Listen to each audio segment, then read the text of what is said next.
Work అయిపోయింది guys. ఇప్పుడే దసరా వస్తుంది. దసరాకి మనం బట్టలు కొనాలి. ఓ కెమెరా ఇక్కడ ఉంది.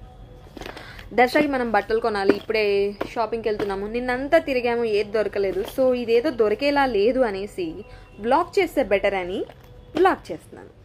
బట్టలు దొరికితే మీకు చూపిస్తాను. నేనేం కొనట్లేదు, యాక్చువల్గా మా మమ్మీకి డాడీకి కొంటున్నాను. బట్టలు దొరికితే బ్లాగ్ డిలీట్ చేస్తా. బట్టలు దొరికిన బ్లాగ్ బట్టలు దొరికిన వ్లాగ్ పెడతాను, బట్టలు దొరకకపోయినా వ్లాగ్ పెడతాను. కానీ ఎట్లా నేసి కొనాలి అంతే. కానీ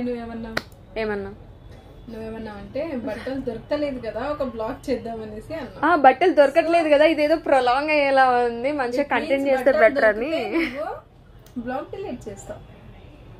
that is very rude to my fans. But you said in that way. 100 చెప్తాం, అన్నీ చేస్తామా? బాయ్ గైస్, రెడీ అవ్వాలి.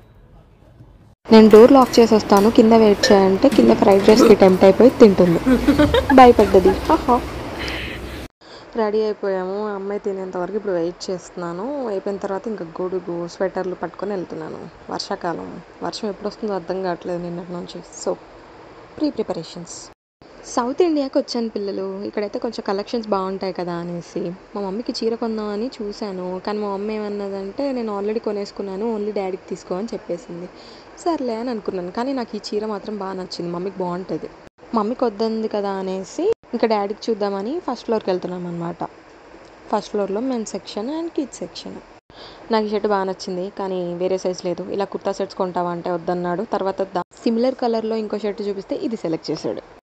బయట బిల్లులు చూపిస్తే గిఫ్ట్ ఇస్తా అన్నారు, అందుకే బిల్లులు ఎత్తుకుతున్నాం అనమాట ఏమేమి ఉన్నాయనేసి. ఒక 2 కర్రీ బాక్సులు ఇచ్చాడండి.